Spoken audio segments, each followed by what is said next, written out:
Hello students. आज हम लोग के पास जो है मैथ्स का पेपर है लास्ट ईयर का, जो कि 80 मार्क्स का क्वेश्चन पेपर है। इसके अंदर हम लोगों को मैथ्स 1 और मैथ्स 2 दोनों पेपर कंबाइन रहेगा। मैथ्स 1 जो है 40 मार्क्स रहेगा, मैथ्स 2 जो है वापस 40 मार्क्स रहेगा। और इसके अंदर टोटल आपको 6 क्वेश्चंस रहेंगे। स्टार्टिंग के 3 क्वेश्चंस मैथ्स 1 के लिए रहेंगे और सेम पैटर्न में तो मैथ्स 2 के लिए भी जो है 3 क्वेश्चंस रहेंगे। तो चलो मैं आपको बता देता हूँ कि क्या ही रहेगा इसके अंदर।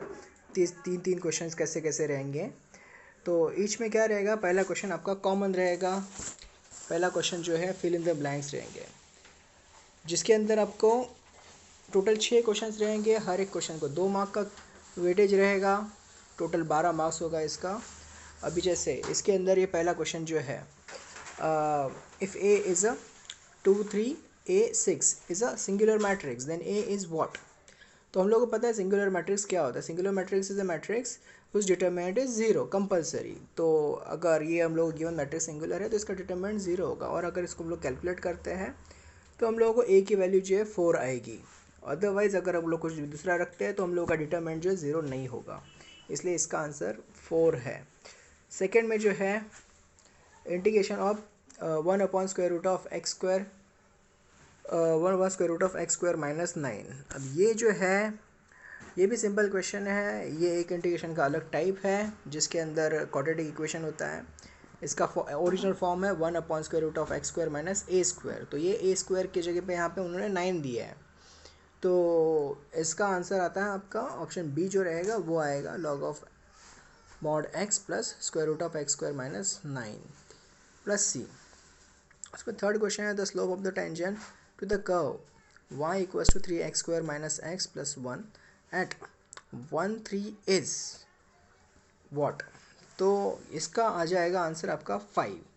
आपको टेंजेंट निकालना है, कर्व निकालना है, उसके ऊपर 1 3 है। तो इसके अंदर आपका पॉइंट जो है 1 3 है। तो 1 मतलब क्या है, आपका x ऑर्डिनेट दिखा रहा है, 3 जो है आपका y ऑर्डिनेट दिखा रहा है, और कर्व जो है y = 3x² - x + 1 है। तो आप स्लोप मतलब क्या निकालते हैं हम लोग, डेरिवेटिव निकालते हैं। स्लोप ऑफ द टेंजेंट मतलब हम लोग इसका डेरिवेटिव निकालेंगे उस पॉइंट पर। तो उसका डेरिवेटिव रहेगा 6x -1 रहेगा। तो हम लोग वहाँ पे x की वैल्यू 1 पुट करते हैं तो 6x का हो जाएगा हम लोगों का 6 और माइनस आगे 1 है तो आंसर मिल जाएगा हम लोगों को 5, इसलिए 5 है।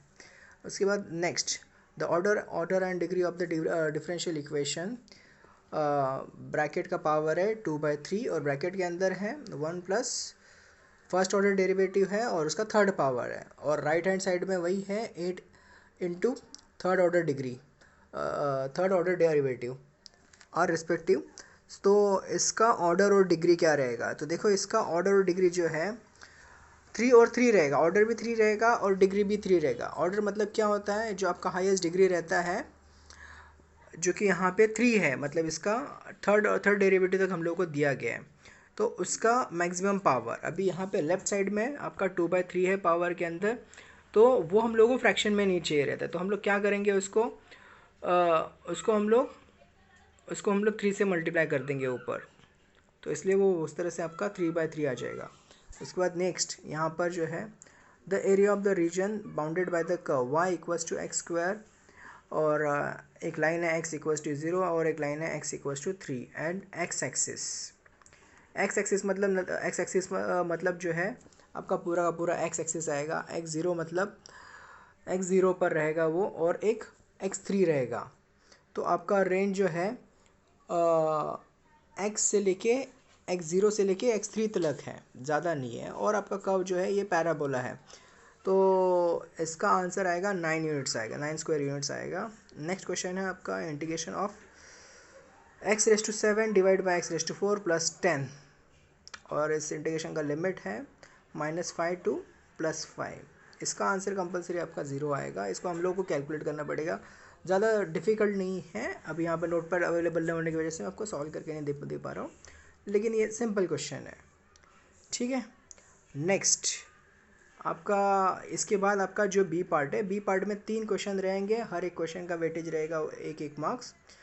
तो इसके अंदर सिर्फ ट्रू और फॉल्स ही दिए हुए हैं। तो हम लोग को जो स्टेटमेंट आइडेंटिफाई करना है और बताना है कि वो ट्रू है या फॉल्स है। अभी इसके अंदर जो ज़्यादा से ज़्यादा चांसेस जो रहते हैं आपके स्टैंडर्ड स्टेटमेंट रहते हैं, जैसे कि अभी आपका सबसे पहला स्टेटमेंट है if first order derivative is positive for all x belongs to the interval a b, then f of x is decreasing function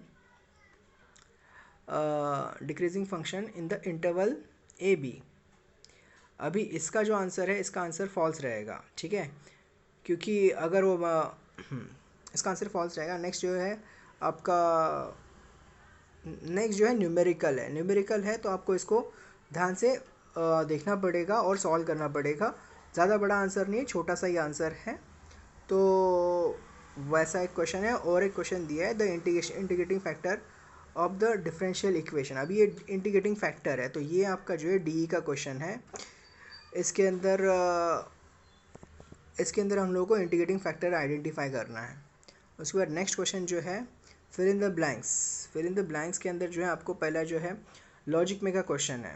पहला लॉजिक में का क्वेश्चन है। अगर आपको लॉजिक का चैप्टर आता है तो ज़्यादा डिफिकल्ट नहीं है, आप तुरंत इसको फिगर आउट कर लोगे, और मैं चाहूँगा कि आप इसका आंसर खुद ही देख लो। नेक्स्ट जो क्वेश्चन है integration of x divide by x plus 2 into x plus 3 dx। अब ये पार्शियल फ्रैक्शन का क्वेश्चन है, प्रैक्टिस वाला क्वेश्चन है। आप इसको सॉल्व करोगे तो जल्दी से जल्दी आपको आंसर आ भी जाएगा, आप कर सकते हो सॉल्व, ज़्यादा डिफिकल्ट नहीं है। पार्शियल फ्रैक्शन है, हम लोगों को दो पार्ट में डिवाइड करना है। आपका एक साइड में, लेफ्ट साइड में आपका रहेगा x divide by x plus 2 और इंटू एक्स प्लस 3 रहेगा, और राइट साइड में रहेगा the same fraction equals to a upon x plus 2 plus b upon x plus 3। तो उसके जैसे हम लोगों को करना है, और हम लोग को a और b की वैल्यू फाइंड करनी है। सो मेन टास्क तो उतना ही है। नेक्स्ट जो है y square equals to cube of x plus c is general solution of the differential equation. तो इसको सॉल्व करना है, और आगे इसका ब्लैंक में दिया हुआ है, तो किसका डिफरेंशियल इक्वेशन है वो हम लोग को दिखाना है। नेक्स्ट क्वेश्चन रहेगा सेकेंड क्वेश्चन। तो अभी आपका ये पहला क्वेश्चन हो गया। पहले क्वेश्चन का जो है टोटल वेटेज हो गया आपका। पहले क्वेश्चन में 12 थे स्टार्टिंग में, 12 मार्क्स, फिर उसके बाद बी सेक्शन के लिए 3 मार्क्स थे, फिर वापस सी सेक्शन के लिए 3 मार्क्स थे। इस तरह से टोटल आपका हुआ 18 मार्क्स, आई गेस, नहीं 12 मार्क्स हुआ। पहले यहाँ पे फिल इन द ब्लैंक्स को भी एक मार्क्स ही है, मैं 2 एज्यूम कर रहा था। तो पहला क्वेश्चन टोटल आपका जो है 12 मार्क्स का हुआ। इसके बाद जो है आपका सेकेंड क्वेश्चन आएगा। सेकेंड क्वेश्चन में आपका है सबसे पहले, हाँ, ये 3 मार्क्स ईच कैरी कर रहा है। यहाँ पे 2 क्वेश्चन आपको सॉल्व करने हैं, दिए हुए आपको 3 question. Write the converse, inverse and contrapositive of the statement if 2 + 5 equals to 10 then 4 + 10 equals to 20। आपकी सिंपल डेफिनेशन है, कन्वर्स, इनवर्स, कॉन्ट्रापॉजिटिव। हर साल ये क्वेश्चन में आता है। मैं चाहूँगा कि आप बुक में इसकी डेफिनेशन देखो, इसके ऊपर से एग्जाम्पल सॉल्व करो, और इस क्वेश्चन को आप खुद अपने एंड से टैकल करो, क्योंकि जितना आप खुद से करोगे उतना आपके लिए मतलब बेनिफिशियल रहेगा। इफ़ सेकेंड क्वेश्चन है if x equals to square root of 1 + u square, y equals to log of 1 + u square, then find derivative निकालना है। ये पैरामेट्रिक इक्वेशन है। पैरामेट्रिक इक्वेशन मतलब x और y आपको जो है u के फॉर्म में दिया हुआ है, तो आपको x और y का जो डेरिवेटिव है विथ रिस्पेक्ट टू u निकालना है, और ऊपर आप निकालोगे, ऊपर रखोगे dy/du, और फिर उसके डिनोमिनेटर में अलग से रखोगे dx/du। इस तरह से आप सॉल्व करोगे तो आपको ये dy/dx आंसर निकल जाएगा। आपके बुक में जो है इस पैरामेट्रिक इक्वेशन के ऊपर आपको 9 एग्जाम्पल दिया, आप उतने 9 एग्जाम्पल भी कर लोगे तो ये मोर देन इनफ रहेगा। इतने ज़्यादा डिफिकल्ट क्वेश्चंस नहीं आते आपको, बस आपको प्रैक्टिस करनी होगी इसके लिए। फिर उसके बाद नेक्स्ट क्वेश्चन है एप्लीकेशन ऑफ इंटीग्रेशन में से है, find the area between 2 curves. दोनों के दोनों कर्व यहाँ पे पैराबोला दिया है, एक पैराबोला दिया है एक्स के ऊपर, एक पैराबोला दिया है वाई के ऊपर। तो उसके हिसाब से हम लोगों को कैलकुलेट करना है, ज़्यादा डिफिकल्ट क्वेश्चन नहीं है। तीनों में से अगर आपको टाइम बचाना है तो मैं कहूँगा कि आप पहला क्वेश्चन और दूसरा क्वेश्चन करो। पैराबोला के लिए टाइम लग सकता है आपको, अगर आपकी उतनी प्रैक्टिस नहीं रहेगी तो। अदरवाइज़ तीनों की तीनों ही सिंपल क्वेश्चन है। उसके बाद बी पार्ट है। बी पार्ट में आपको 2 क्वेश्चन दिए हुए हैं, हर एक क्वेश्चन का वेटेज रहेगा 4 मार्क्स। यहाँ पर भी आपको पहला क्वेश्चन जो है लॉजिक के ऊपर है, जो कि ज़्यादा डिफिकल्ट नहीं है। सेकेंड क्वेश्चन जो है आपका डेरिवेटिव पर है। इसका सेकेंड ऑर्डर डेरिवेटिव जस्ट निकालना है आपको, बस। उसके बाद सेकेंड ऑर्डर डेरिवेटिव निकालना है। और थर्ड क्वेश्चन जो है आपका इंटीग्रेशन के ऊपर बेसिस है, ठीक है। ये आपका एक्सरसाइज में का क्वेश्चन है, जो थर्ड वाला क्वेश्चन है इंटीग्रेशन का। बहुत सिंपल क्वेश्चन है, बहुत मतलब बहुत ही सिंपल है। इसको आप e⁻x के जगह अगर आप सपोज कुछ भी ABC समथिंग कुछ पुट करते हो तो आपका बहुत जल्दी आंसर आ जाएगा। या फिर जिस तरह से बुक में दिया उस तरह से भी आप सॉल्व करते हो तो कोई दिक्कत वाली बात नहीं है, आराम से सॉल्व हो जाएगा।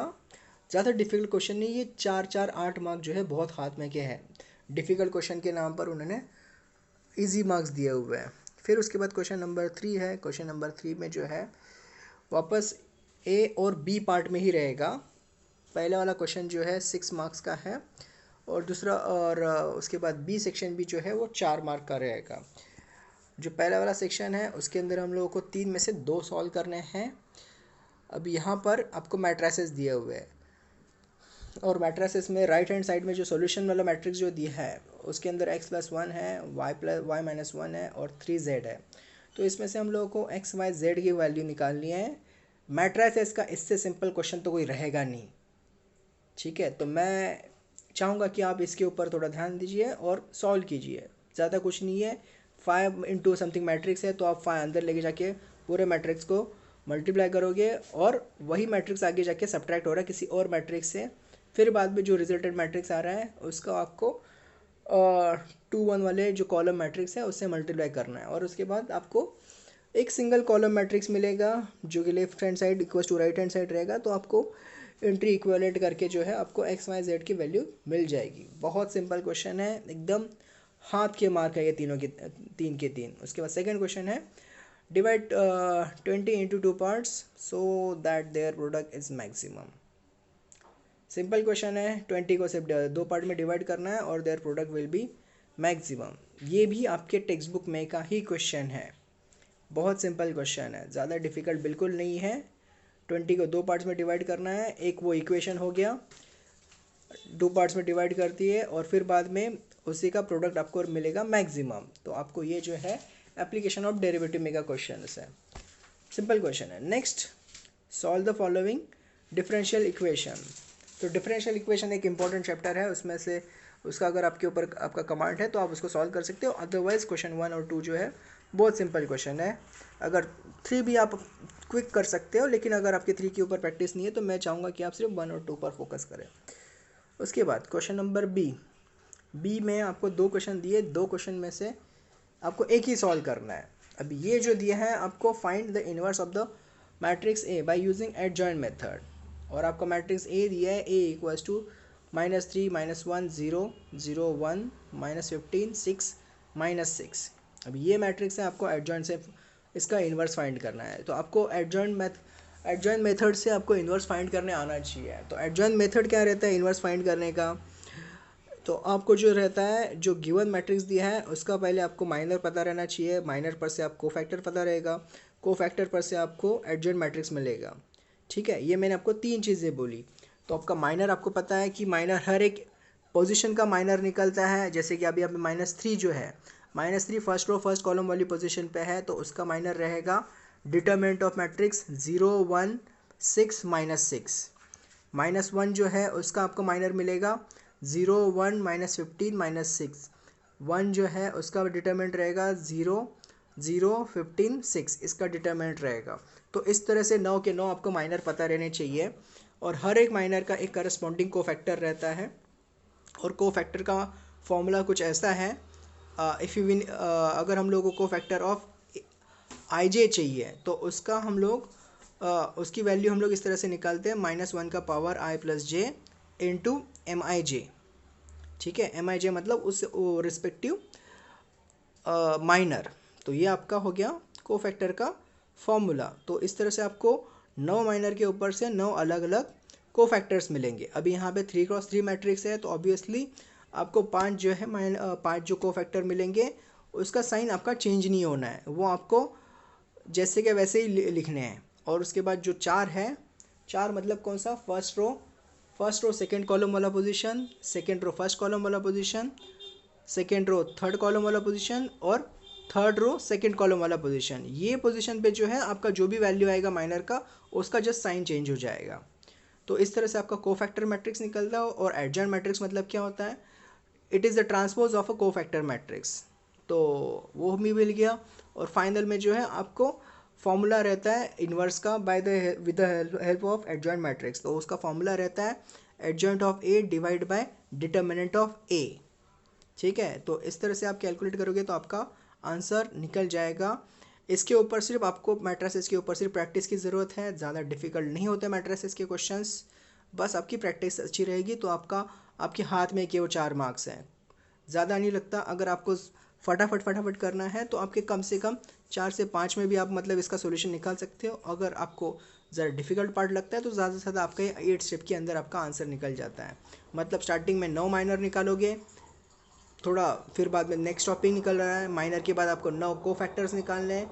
को फैक्टर्स निकालने के बाद आपको को फैक्टर मैट्रिक्स लिखना है। को फैक्टर मैट्रिक्स के बाद आप एडजॉइंट मैट्रिक्स निकालोगे which is transpose of cofactor matrix. Then you will conclude that inverse of matrix A is equals to adjoint of A divide by determinant of A. और अभी इसके अंदर जो है सबसे पहली जो चीज़ रहती है, अभी यहाँ पे 4 मार्क का क्वेश्चन है ऑब्वियसली, तो मतलब बहुत रेयर चांस रहेगा कि ये मैट्रिक्स का इन्वर्स जो है एग्जिस्ट ना हो। ठीक है, बहुत रेयर चांस रहेगा। फिर भी जो है हम लोगों ने बुक के थ्रू सीखा हुआ है कि सबसे पहले हम लोग इन्वर्स मैट्रिक्स के क्वेश्चंस को टैकल करते हैं। तो सबसे पहले हम लोग उसका डिटरमिनेंट कैलकुलेट करते हैं और we check that if the determinant of the given matrix is 0 और नॉट। अगर वो 0 रहेगा तो आपको पता है कि वो जो है उसका डिटरमिनेंट जो रहेगा उसका डिटरमिनेंट 0 रहेगा, तो वो मैट्रिक्स जो है वो मैट्रिक्स सिंगुलर रहेगा। ये चालू है क्या? चालू है ना? पक्का रिकॉर्डिंग चालू है ना? ठीक है, नेक्स्ट क्वेश्चन जो है evaluate log of x, integration of log of x where limit it's 1 to 3। तो log x का इंटीग्रेशन है, ज़्यादा डिफिकल्ट नहीं है। ये हम लोग with the help of by parts कर सकते हैं। बाय पार्ट्स में हम लोग log x को फर्स्ट पार्ट लेंगे और 1 को सेकेंड पार्ट लेंगे। तो इसके हिसाब से हम लोग इंटीग्रेशन निकालेंगे तो हो जाएगा। अगर आपको मैट्रिसेस में थोड़ी भी दिक्कत हो रही है तो आप इस वाले क्वेश्चन को भी टैकल कर सकते हो, ज़्यादा डिफिकल्ट पार्ट नहीं है, जल्दी हो जाएगा। नेक्स्ट क्वेश्चन, और ये जो है सी पार्ट है, सी सेक्शन है इसके अंदर। ये भी जो 4 मार्क का क्वेश्चन रहेगा। ये सी पार्ट है, एक सेकेंड, ये सी पार्ट में any one of the follow, अच्छा ये एक्टिविटी बेस्ड क्वेश्चन है। एक्टिविटी बेस्ड मतलब एक्चुअल में जेन्युइनली देखा जाए तो ये डिफ़िकल्ट क्वेश्चंस होते हैं, लेकिन आपको इसको एक्टिविटी के थ्रू इस तरह से मतलब प्रेजेंट किया गया है कि आपको बहुत सिंपल जाएगा। इसके अंदर सिर्फ आपको क्वेश्चंस दिया हुआ है, आपको इक्वेशंस जो है सेटिस्फाई करने हैं और आपका आंसर सामने। ज़्यादा डिफिकल्ट नहीं रहता, बहुत सिंपल क्वेश्चन रहता है। ये आपकी बुक में भी एक्टिविटी दी है। ज़्यादातर टाइम जो है आपकी बुक में जो क्वेश्चंस रहता है एक्टिविटी का, वही क्वेश्चंस मतलब यहाँ पे कॉपी पेस्ट किया रहता है। तो ये भी क्वेश्चन दोनों के दोनों जो है बुक में के ही है, आप आराम से कर सकते हो। अब ये हो गया आपका सेक्शन 1। सेक्शन 1 मतलब पहले पेपर 1 में से। ठीक है, अभी आपका पेपर 2 भी आएगा, तो पेपर 2 में भी जो है सेम पैटर्न, जैसे पेपर 1 में पैटर्न है वैसे ही सेम पैटर्न पेपर 2 में भी आएगा। अभी पेपर 2 का पहला क्वेश्चन है, मतलब एक्चुअल में इस क्वेश्चन पेपर का क्वेश्चन नंबर 4 है। फिल इन द ब्लैंक्स है, the difference between the face value and the present worth is called true discount. Second में आपको दो कोरिलेशंस दिए, एक x ऑन y दिया है और एक y ऑन x दिया है। तो ऑब्वियसली हम लोग का फॉर्मूला है अभी कोरिलेशन का, ये रिग्रेशन का फॉर्मूला है, r² हो जाएगा ये। उसके बाद जो है the assignment problem is said to be balance if it is square. Obviously तो स्क्वायर ही रहेगा, वो रेगुलर मैट्रिक्स की तो ज़रूरत नहीं है, रो मैट्रिक्स कॉलम मैट्रिक्स नहीं, वो कंपलसरी हम लोग को स्क्वायर मैट्रिक्स ही चाहिए रहेगा। अदरवाइज स्क्वायर नहीं रहता तो हम लोग को वो जेन्युइन केसेस में अगर रो कम है तो हम लोग को एक रो ऐड करना पड़ता है, डमी रो 0 0, या फिर कॉलम कम रहेगा तो डमी कॉलम ऐड करना पड़ता है। तो लेकिन यहाँ पे आंसर कंपलसरी उसका स्क्वायर मैट्रिक्स है। उसके बाद price index numbers by weightage aggregate method is given by, इसका आंसर है सी। उसके बाद जो है the following function represents the PDF of probability density function. PDF का फुल फॉर्म होता है probability density function of a random variable. यहाँ पे RV जो है, RV का फुल फॉर्म है रैंडम वेरिएबल X।